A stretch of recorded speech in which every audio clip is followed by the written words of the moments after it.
Yes, everybody, welcome back to TarHeelIllustrated.com, or, of course, if you are watching on our fast-growing YouTube channel, that is Tar Heel Illustrated. I'm THI staff writer Jacob Turner, and joining me from Atlanta, Georgia. I'm not sure if you guys can tell by the backdrop there. It kind of looks like a stadium behind you, AJ. I mean, a little bit. I just spent 15 minutes trying to find a good spot. It's raining a little bit outside. Yep. And the glare. So like people, maybe the last spot, I'm completely dark. It's like when someone's some unnamed eyewitness is on TV ratting on somebody and you can't see their face. That's what I would change your look like. voice. We'll change your voice. That actually might give us more. I could do it like I'm Dana. Yeah, they something do like that. Who the heck's it's there? Miss King. It's Miss King in Atlanta. But AJ, we're here obviously to talk about Carolina's 35-28 win over Georgia State. Wasn't pretty at times. It was downright ugly at times for offense and defensively for Carolina. But once again, Carolina improving to 3-0 and finding a way to win, which, if you go listen to Mac Brown's press conference, was essentially kind of the theme of that. So, AJ, I'm going to run through some stats very, very quickly, and then I'll kick it to you. The first thing I want to talk about, Drake May, 284 yards, 2 touchdowns, 1 interception. Amarion Hampton leading the way on the ground, 110 yards rushing, 2 touchdowns, 467 total yards for North Carolina compared to Georgia State's 419. Georgia State did have 235 yards on the ground, however, and 3 turnovers for North Carolina compared to Georgia State's 0. So like I said, wasn't pretty stats, pretty even game statistically as well, and a pretty even game on the scoreboard. But AJ, I want to start with Carolina's defense. We put a lot of criticism into them last week. And again, at times today, I didn't think they looked very good at all either, but they stepped up after Carolina's, 3 turnovers offensively and a failed 4th down conversion. The defense did step up in the second half, particularly that 4th quarter when it mattered, just like Mac Brown said. And like I said, you have to give them credit for doing that. Oh, they made winning plays. Now they made a winning play last week, but really, you should never be in position to hold a team on a 2-point conversion at 61. This was different. I think 28 is probably palatable for some people, especially with an offense like Carolina has. And the offense wasn't great today. Mac talked about that as well. But look, you got to start somewhere. You've got to. If last week was rock bottom, there were some moments today, stretches today that looked a lot like last week, and they were probably more concerning because that meant you just can't dismiss last week. Sometimes they say, just tear up the film, throw it out, and move on to the next thing. There are some issues that this team has defensively that we've seen in all 3 games, and they must get fixed, or they're going to have a lot of trouble later in the season when they play better teams. But one of the things that they had trouble doing coming into this game was getting off the field quickly in 2 scenarios. One, 3 and outs. They had 3 and outs in the first half. They had 1 in the first 2 games. The other thing is, look, 3 turnovers, they gave up 3 points. And then that failed 4th and 2 at the 39. They ended up not giving up any points there. They stood up and made a play. I think that's the possession Miles Murphy blocked the field goal. So they stepped up, and those were key situations because I'm not sure that would have been the case a week ago. And getting all of those stops, 4 opportunities for Georgia State to take advantage of Carolina mistakes and Carolina failures, for lack of a better word. And then they got 3 points out of it. It's a 7-point game. Doesn't really take great mathematician to recognize that was the difference in the game. A lot of other things played into it, but the defense bowed up. And I asked Mac, I said, aside from getting stops, what did you see that was maybe different on those series after the 3 turnovers and after the failed 4th down? And he basically said they had a different edge. So I asked a couple of the players about it. I came and said, yes, they had a different edge. So look, you got to start somewhere. You got to point to something as a positive. We did it with the basketball team last year when they beat Virginia Tech and BC the week after the 50-point combined losses in Miami and Wake Forest. I think there was an element of that today with this team because of the defense stepping up. If they would have won this thing 65-14 and the defense wasn't maybe forced to have its back against the wall and maybe have to rise to the occasion, maybe they wouldn't have gotten as much out of this game. This is actually something to build on. That doesn't mean they've turned a corner in any way, shape, or form, but they did bow up and they did make some plays. And, they gave up 58 yards in the 4th quarter. and we're going to hit on that here in a second, but Positive. they actually did some pretty decent things at times with the running quarterback. And a lot of it was during those stretches after the 3 turnovers and after the failed 4th down. So credit to them for stepping up and making enough plays to win the game. In fact, the offensive guys we spoke to after the game today, they all said, absolutely, don't win the game without the defense doing what they did. Max said he'd like to see the defense picking up the offense on this one. In fact, I even asked him as a joke in a way when Gene Chizik said Monday in his press conference that he gave Phil Longo and Drake May big old smooches for picking up the defense last week. Well, today, maybe it's the other way around. Gene's team actually picked up the offense a couple of times. So that's a sign of growth. That's something the team as a whole can build on. Yeah, definitely. Like you said, you got to look at positives. I still think we'll talk about it a little bit later. I still think this team's got a lot of growing to do and improving to do come ACC play and come who's coming to town in 2 weeks from now in Notre Dame. That's going to be a huge test for this team, but got to give credit where credit's due. They made stops, ended up getting the win. So that's what's most important today. AJ, moving it on. Second thing I kind of want to hit on, and these kind of, we're kind of doing like 3.5 things nowadays. So I'll kind of put 2 and 1 right here. I think there is some positives on the offensive side as well. I thought they struggled in the second half. I thought they really just did some things I think the frustrating thing for Carolina fans was you're seeing a defense finally put some things together and you're having an offense out there that's just turning the ball over, not doing anything and not giving you what it needs to do. You couldn't really get the defense and offense to play good at the same time. That's the mark of a really good football team. Carolina really struggled with that today, but the offense did respond after Carolina went behind early in the second half with 2 quick scores. And I think that is a positive we need to focus on. And you mentioned a second ago, AJ, tying it into that as well. Defense only allowing 58 yards in the 4th quarter. That's night and day compared to the 40 points that App State scored just a week ago in the 4th quarter. So those are 2 positives. Like I said, a lot of negatives, a lot of positives you can take away from this game, but I think those are 2 you really have to focus on. Well, let's go to when excuse me, I'm so used to say App scored. When Georgia State scored to go up 28-21. By the way, they got a 2-point conversion there too. It was looking pretty ugly for the Tar Heels. It was, yeah. Credit them for stepping up, and Omarion Hampton with that huge 58-yard run. I don't think that they were cruising to the 42-yard line up to that point. I thought they kind of wobbled to get there. They didn't look real good, but they were at the 42, and boom, they busted one. And he took it to the house. And I think that changed things. And then he scored again less than 5 minutes later to give Carolina the lead. From that point on, after it was 28-21, Carolina owned the game.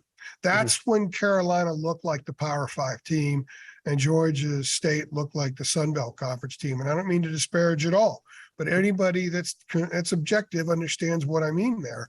There was a stretch in the first half where Carolina looked like the Power 5 team and Georgia State looked like the Sun Belt team. But that was it, because there was a long 25-0 stretch by the Panthers where they looked like the Power 5 team and Carolina looked like a club that had absolutely zero identity whatsoever. So the Tar Heels bowed up. The first point we made, they bowed up defensively in those key situations. Then after Georgia State takes the lead, and it wasn't a huge crowd, it was a strange environment.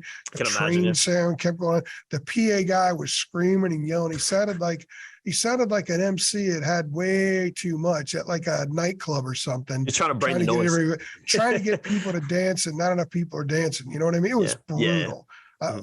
We're going to have nightmares listening to that stuff. But it was a weird environment, and they were able to kind of regain themselves, move forward. They did so running on the ground. Omarion ended up with over 100 yards. They got pretty physical. They got some stops again, gave up only 58 yards in the 4th quarter, which by my math is 280 less than they gave up in the 4th quarter last week in Boone. And the 0 points, that's 40 less than they gave up last week in Boone. And the 3 first downs in the 4th quarter, that's 15 less than they gave up last week in Boone. And this is a club that's picked second in the division right behind App State. This is a club that held South Carolina to 306 yards last week and held South Carolina to 76 rushing. So Carolina got a lot of that on that one Omarion Hampton run. So it doesn't look great. It's not that they didn't earn any sexy points, anything like that, but they got the job done, and they showed some things that you can build on. They just didn't get a win and get the heck out of here. They actually were forced to deal with some adversity, and they responded to the adversity with dealing with the turnovers and then closing the game out in the fourth quarter. So who knows, maybe in November we look back and say, man, that was a growth day. It wasn't pretty. It wasn't a performance that you put in a time capsule and chuck in the ocean and hope someone watches it in 40 years, but it could be something that leads to other things. Mm-hmm. Agreed. And it's all part of the process where we kind of use all the time. And it's young team in some respects, not really, but so much on the defensive side, but particularly on offense, and a team that's going to continue to kind of grow as the season went on. And that's the last thing I want to talk about, AJ, what this means, because I'm in a bit of two minds right now. And I think a lot of Carolina fans will agree with this. I personally don't think this is a very good football team right now from what I've seen. And what I mean by that is, just looking at the sample size of, not only first couple games, and I kind of put the first game out of the window. It's first game of the year, FAMU week 0. They won. That's all that matters. Relatively comfortable. Looking at the last 2 weeks against Sunbelt teams, I know they're better Sunbelt teams, but struggling like they did in Boone, that's a hostile environment to go. That's a tough place to play. It's a tough program. You'll take that win. You would have liked it to happen in a better fashion, but you'll take the win you get out of town. Then you're talking about Georgia State, complete opposite environment. Quiet place. Georgia State, a decent team, not a great team once again, picked to finish below App State in their conference. And you have a game where the offense plays pretty well and the defense struggles. And then it kind of flips. The defense starts playing well and the offense starts turning the ball over. And, they give the ball back to Georgia State, or maybe they don't give the ball back, but, Carolina makes a great 3-and-out on defense. Yeah. The offense comes back, goes 3-and-out in 15 seconds. I think this is a team that has not been able to put the total package together. There's a team that on defense can look really bad at times and show today in the fourth quarter that can do some nice things and look pretty good. And then you've got an offense that for the most part this year has looked pretty good, but did struggle today, particularly wrapping this game up in the second half. Is kind of something Mac Brown warned us about on Wednesday. So AJ, for you, what does this mean? Because for me, I'm not completely sold on this team based on who they played yet. And guys, I have to reiterate this. You got Notre Dame coming in a couple weeks. You got Virginia Tech and Miami followed by that. It doesn't get any easier for the Tar Heels, and they're going to have to really improve if they want to keep winning football games going into the toughest part of their schedule. Well, I do think the first game matters some, because some of the things that we saw that were concerns that game are still concerns. Still concerns, yeah. Good point. So if that wasn't just a throwaway, if FAMU exploited something because it's an issue. Mm-hmm. And it hasn't been totally cleaned up yet. I do think it was a little bit better today, but let's also face it. They took on a quarterback today who was 7 for 29 against South Carolina last week. They have quarterback issues here at Georgia State. Mm-hmm. So I think there's a lot of parts that are pretty solid. I think the way this team plays, not a bad team, but if they had maybe above average quarterback play, this would be a really, really dangerous team in the Sun Belt. Still might be, because they do a lot of things well. They're very good defensively. Yeah, very good. Kamari Morales was talking about how physical they are and how they fit runs so well. They're just very sound. I imagine Sean Elliott's probably going to get an opportunity to get a job somewhere sooner rather than later. So what does this mean for Carolina? They're 3-0. Now, 2 years ago, they were 3-0. They had a methodical pull away from Syracuse to open in the COVID year. Then they had the escape at Boston College when was it Trey Morrison had the 2-point conversion. He returned for a 2-pointer himself, the 26-22 game. And then they had a high scoring win over Virginia Tech, and they were 3-0, and people were showering them with love, and they were number 5 in the country, and went to Tallahassee and got blown up right out of the gate. I don't think that club was good. It was certainly better than this team, but they weren't number 5 team in the country. The flip side here is they're number 3, and everybody wants to dump all over them. The mood all week long was that they were 0-2. And the mood this next week is going to be that they're 0-3, because people, for some reason, expected this club to walk out and beat everybody 45-0, and they're not going to do that. I do think that the disappointment people have about the defense 3 games in is 1,000,000,000% justified, because the expectations were very high that Gene Chizik was going to do with this defense what he did in 2015.